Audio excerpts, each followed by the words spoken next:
MLW Friday! Bro, I feel like Dan was born for the camera, and now that he's actually used to being, like, in front of it, he's broken out of his shell a little bit.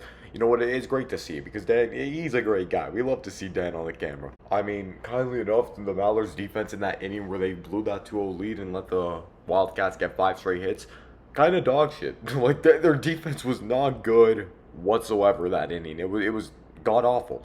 Anyways, y'all, welcome back to the channel. Today I'm bringing you a little bit late, but it's still a Discord reaction for the first two series of Slate 2. We got the Mallards-Wildcats series, followed by the Cobras-Gators. That's one thing I definitely noticed too, that Jordan Robles' pitching was like, the movement was very minimal. For both sides, it was pretty minimal. Like, Schultz and Robles didn't have like the most movement on their stuff. Pearson, he's got movement, but he doesn't have the accuracy. Irwin, I feel like he just had he had a decent balance of both. Irwin has blossomed into a really solid number 2 pitcher in MLW. I swear, if that was going to happen to any player, it was happening to Liam Jackson and only Liam Jackson. I don't know why, but it's the most Liam Jackson thing that could have possibly happened in that series. I think I gotta title my next YouTube video, How Did Kyle Schultz Fix Liam Jackson? Like, why is he hitting 750 after that series is said and done, bro? What the hell? Well, bro, when 2/3 of the lineup is a little bit inconsistent at the plate, like, Carlington and Irwin weren't incredible, but, like, dude, you have, like, 2-ish outs, I'd say maybe 1 guaranteed. Like, I wouldn't say guaranteed outs, but if in a 4-man lineup and Tommy's not on his game, honestly, you just, like, kind of try to, like, pitch outside to Robles. You don't want to give him something that you know he can hit. You want to just, like, keep your lead, stay safe, just don't pitch to Robles. Why do I feel like being a gym teacher is like a cheat code to an easy life? Like, you get summers off, you get weekends off, and you're literally just like playing sports the whole time. I mean, you have the odd assignment here and there. Like, I know teaching is beyond, like, just teaching in general is beyond, what happens in the classroom, but holy crap, like, just imagine, like, just saying you're a gym teacher. Like, bro, that's... Now, here's my thing with that whole situation. Yes, he had the baseball instinct to throw to first. 2 outs, the play is always to first. Okay, good. MLW is a little bit different from baseball, though. We've seen that. It's not the same sport, exactly. So, I feel like in that situation, you got the bases loaded. You don't know if Pearson's covering first. Your instinct should be get the ball, and you gotta just chuck it home. Knowing his track history, I'm sorry. He had to throw that shit, like, he had to whip it into the ground, just like closer to the ground, just to make sure that stuff didn't rise over the backstop or out of play or anything, because we know his track history. Like, that's low-key a very good point, though, because Cole and Jackson have definitely seen each other quite a bit in the Bay City Wiffle League. I don't understand why Tommy didn't play him, because he probably sees Jackson the best out of anybody there, and he put him in, yeah, for 1 at-bat, but, like, you can't go off of 1 at-bat to say, oh, he would have gone 0 for 4 if he got 3 more. Like, you can't say that. That's not how that works. Bro, Kyle Schultz just turned back the clock and went back to 18. He's playing in his prime form. Sailor's playing like 2021 Sailor. Pearson is looking his best. Jackson's going back to 2020. Like, every player is playing like they're in their prime right now. Let's be dead honest. We're all idiots for thinking that, because you got Schultz, Sailor, Pearson, all as hitters. Bro, those guys are going to feast on anybody. Those guys will kick ass against anybody. And we should have known this. Kyle Schultz maybe had an off year last year. At the same time, it's Kyle motherfucking Schultz, bro. Pearson and, Jackson and Smith, they're just like a few wild card fourth guys to, throw in the lineup. And so far, they've worked. Smith has hit a home run and Jackson's batting 750. Like, bro, like, why do the Wildcats just have it all figured out right now? Jackson's definitely going to develop in MLW. Like, he has a lot of potential. I've seen, like, he's got some movement, not a lot. He's got some movement. Again, he's still got to figure things out. He won't really pitch come playoff time unless they absolutely need him. And I don't know if Sailor's going to pitch in MLW again, considering how used to fast pitch he's gotten. 10 speed warnings in that first series he got. Like, it was stupid. This is hands down the best series in that regard, because I don't think we've seen a team roll out 5 guys in a series and all of them whoop ass and do exactly what their job is. Smith did his job, Jackson did his job, and the big 3 themselves all did their job. At the end of the day, bro, Wildcats just put out the best collective performance we've seen from a group of 5. Easy. Yeah, about that. I agree. I feel like TC3 kind of got outmanaged this series. He just did not play the right guys at the right time. I feel like Carlington probably should have started game one. You give Colm at least one of the two games, at least game two, because you know Pearson's starting there for sure. Game three, maybe you pinch hit him later for Carlington, and use Davenport for like why is he there but he's not getting playing time? Okay, so I'm recording this the morning of the day Magic Prez is gonna go up, and this is probably gonna go up either Saturday or Sunday after. Now, here's my thing. It was the alarm again. We saw one series of Wildgate, and we don't know exactly how well he's going to do going forward, so, like, we'll see how it goes. But, yeah, I think the Wildcats will take one. It'll be a closer series than it has in the past. John Morant just got suspended 25 games. What the? In my opinion, these guys were never World Series favorites. They were never the clear-cut team. Never. I do not think that was the case. I do not think they were World Series favorites. No way in hell. Absolutely no shot. Bonham can be an ace for any single team, any team, when he's on. But if you pitch him against the Wildcats, you're just like writing a death sentence for your team. They have Bonham's numbers so bad that like when the Magic play, I feel like they're better off throwing Grant Miller or maybe Jordan Curdy on the mound than Trevor Bonham this year. And that's saying something. Like unless they, I don't know, because you could try Miller for sure. You want to use 6 innings worth of Wallgate, and if I'm the I don't know, because do you want to break it up so they can only see Wallgate for 2 games and they got to get used to 2 different pitchers? Thing is, they can't really get used to Bonham because they've seen him so many times. Like, we'll see. We will see how it goes. The Magic definitely, like, if that series pitching-wise, considering how well they have Bonham's number, will show if Agner is a competent manager or not. Jorgensen, bro, you got one of the better ERAs and you're batting .455. I think you've been the GOAT this season, bro. Nah, bro, hitting-wise, Nick Saylor is completely back in his form. He is good. He is back. Like he is back to the way he typically is at the plate. He had just a rough first series. He got back into it, and like hitting wise, he's back. He is very much back. This Mallards fan here has a good point. Diet Noose. I hope I'm pronouncing your name right. I don't know if I am, but yeah. Davenport looked decent at the plate in that first series versus the Eagles. And likewise, I think he could actually be pretty solid as well pitching. Like we've seen a smaller sample size against the Magic. Yeah, it is what it is. But his movement was actually pretty damn solid. Honestly, you got to give Davenport a shot. If not, I feel like you got to trade him to a team that can really use him. Because, again, we'll see later today, how do the Preds do? I don't think they have Longman. They're batting Ramirez fourth. And they have McGlade pitching game 2. So, because we still don't know where Longman's at, but they need to hope that, like, they got to hope those guys do well. If not, I feel like they got to go out and, like, make a trade for Brendan Davenport. I feel like they might because, again, the free BDZ movement's going to be coming back. The bro has potential. We've seen it. He's talked up in the past a little bit too much, but he's got the potential to do big things. These videos are missing banner memes. That's what these videos are missing. They're missing the banner memes. Listen, okay, Colm just had a bad day. Don't like the kid's got talent. The kid made the league for a reason. The kid's talented as hell, and we saw he hit really well against Daniel Schultz and Dallas Allen in the first series. Now he just had a rough day. He's a younger guy.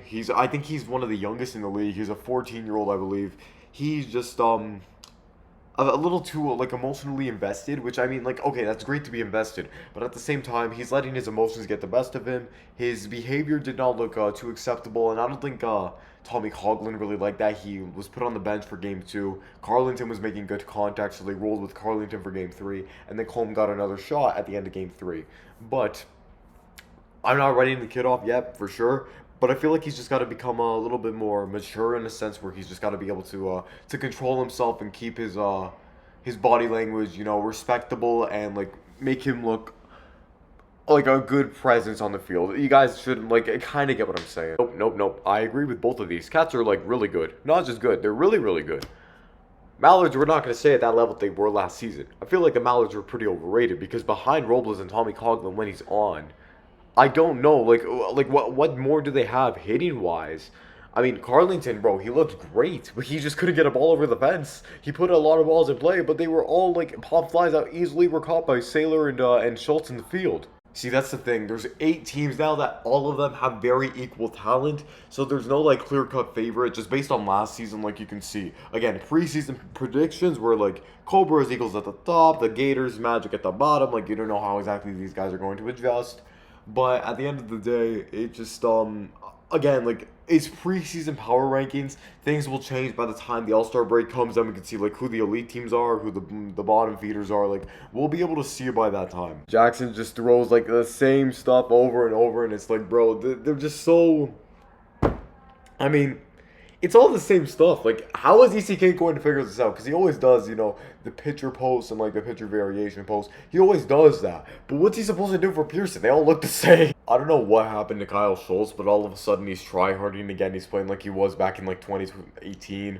So I don't know if he's putting the work in. I don't know what he's doing. I guess he's wanting to prove everyone wrong and make his Walgate RJ, like his LJ RJ swap look good. Which I mean, right now, honestly, it looks good for both sides because LJ's hitting pretty solid, and then RJ is like the next pitcher for the Magic. Like he's a solid number one option.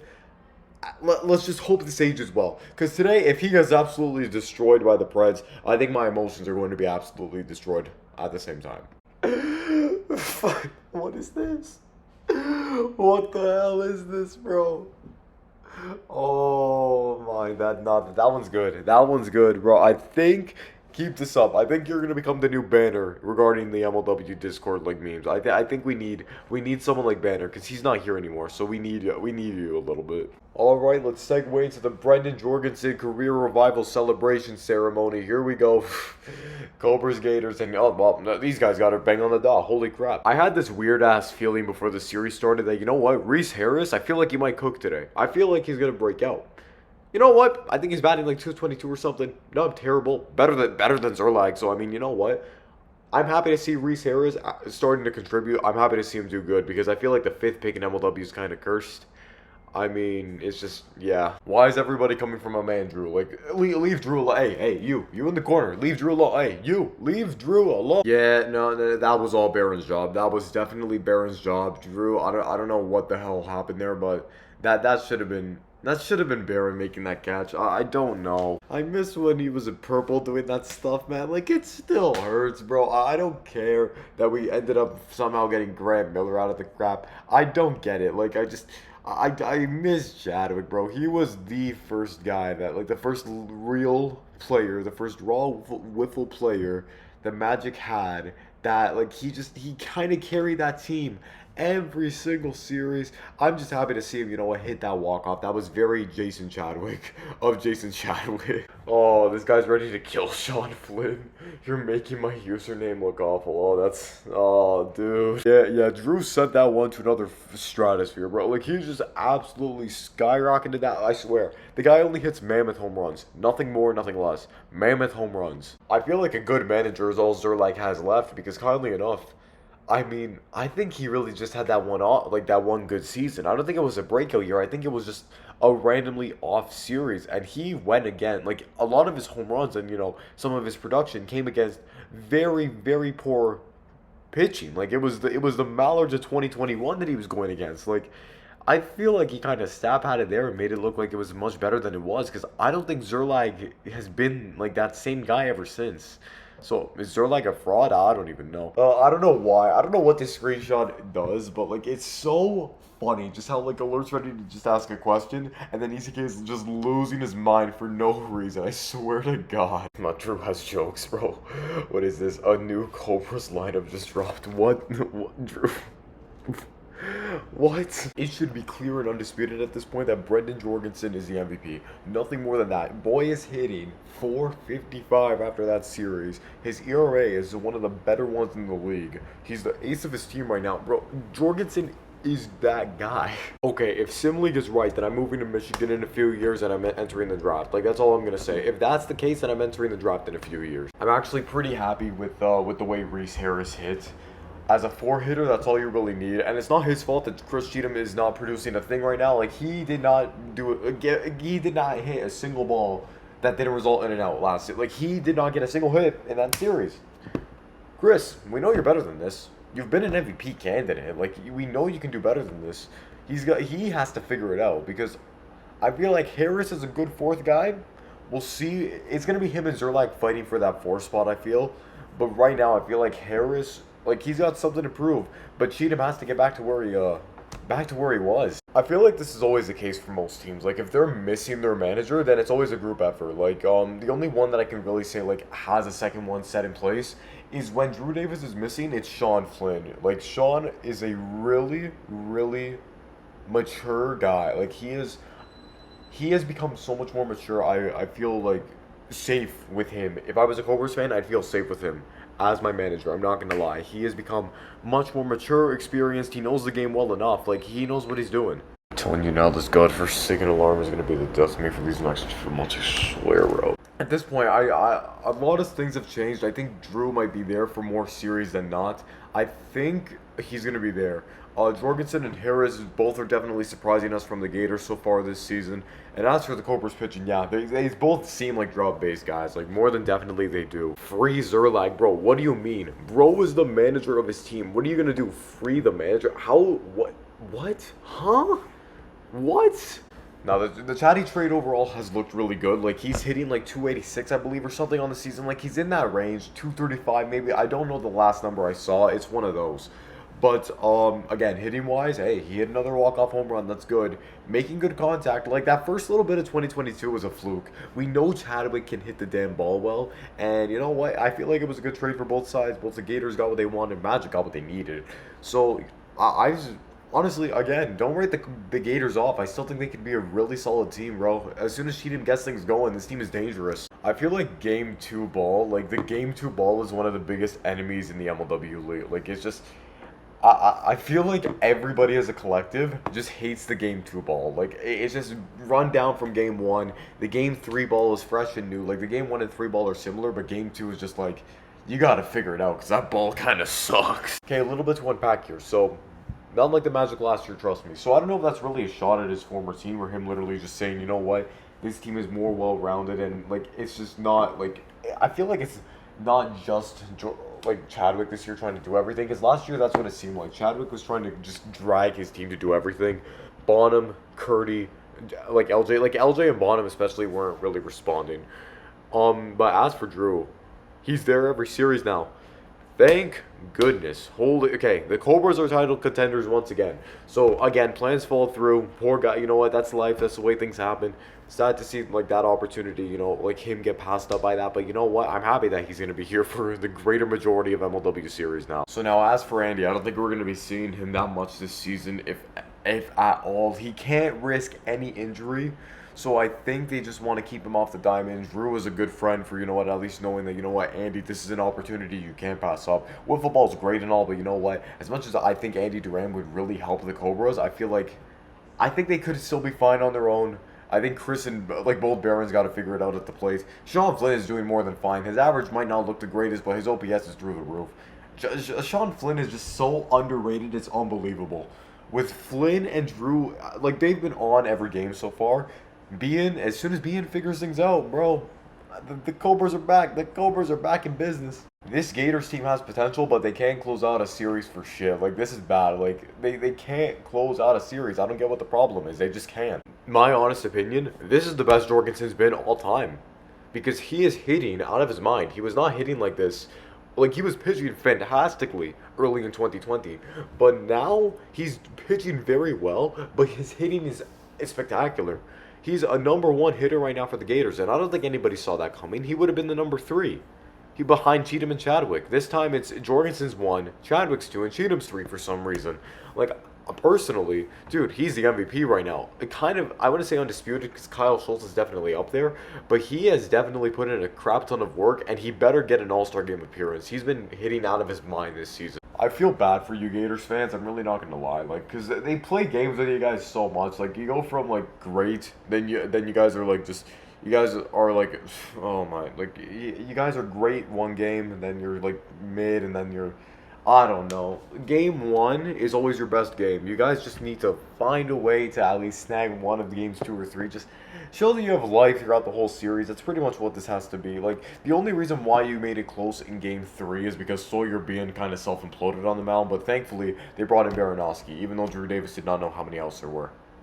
I'm not joking. That's a funny ass story. Bro, it ain't that bad. Relax. It's wiffle ball. It's not that bad. I'll tell you now. It ain't so bad. So one more time before we end it, Louder for the people in the back. Brendan Jorgensen's a demon, bro. 11 pitches in that inning. Like, that's it. That's it. Bro threw 11 pitches. Got out of there in like 2.5 minutes. Bro, what? Oh my god. Drew Davis, one of the league's best hitters, is saying he was confused by Jorgensen. Bro, where did this Jorgie come from? Someone test him for performance-enhancing drugs. Like, bro is playing out of his mind. Holy shit, bro. So anyways, y'all, that's going to be it for this set of Discord reacts. Again, keep in mind that I'm not going to really be home for a few weeks, so you'll be seeing a few interruptions here with these alarms. Yeah, it's going to be I'm going to want to kill these alarms. It's going to be a running gag for the next few weeks. Yeah, that should be fun. Anyways, y'all, want to thank you guys very much for watching this video. I'm going to see you guys all next time. Peace out, y'all.